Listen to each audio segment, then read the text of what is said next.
the majority of the fears that we have are not life or death fears. They're not those kind of fears. But through our imagination, we blow them out of proportion and we give them more power than they actually have or deserve, and we permit them to govern our lives. We permit them to determine how far we can stretch out on our dreams and discovering our stuff. And as we begin to look at ourselves and begin to, wait a minute, just getting to the point as you assess yourself and begin to prove yourself and just say, wait, hold a minute. I've been sweating this out. What's the worst thing that can happen to me on this? Will it kill me?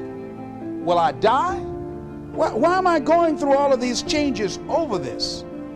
How much power does this really have?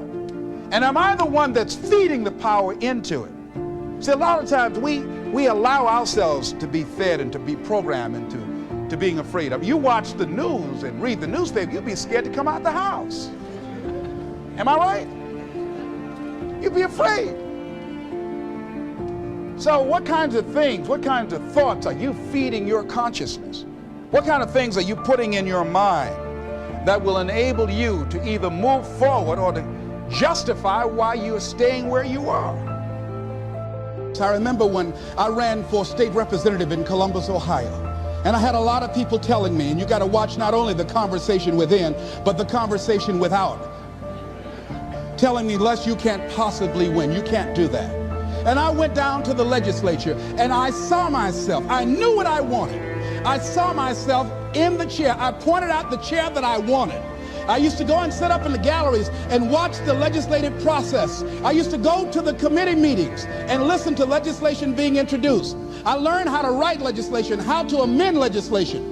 I started thinking like a legislator, got up every day dressing, thinking like that, selling myself on it, seeing myself in the legislature. Mr. Speaker, I'm the gentleman from the 29th House District. I'd like to introduce a bill. I went in the legislature, walked around. I had the experience of it. And when I ran and won against overwhelming odds, they were shocked.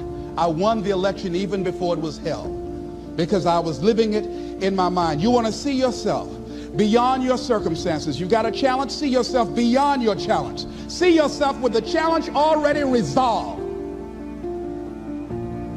And knowing that all is well, seeing yourself in control and in charge of your destiny, being healthy and happy.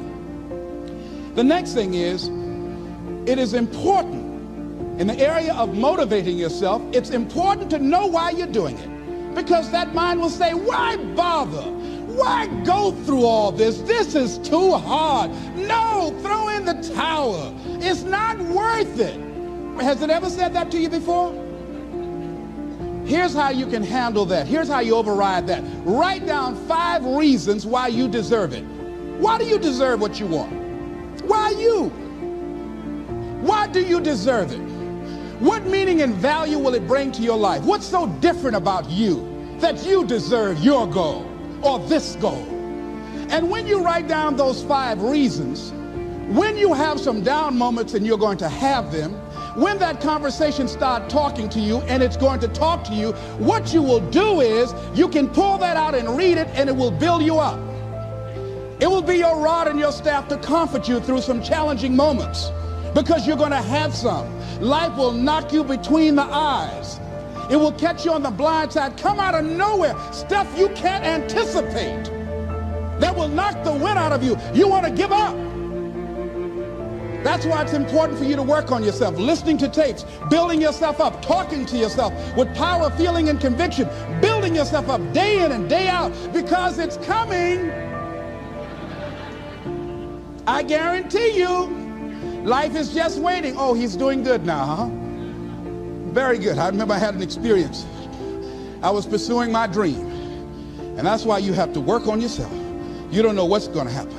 And I was telling people, I had this big rally I had to do. It was 5,000 people there. And I said, you must work on yourself.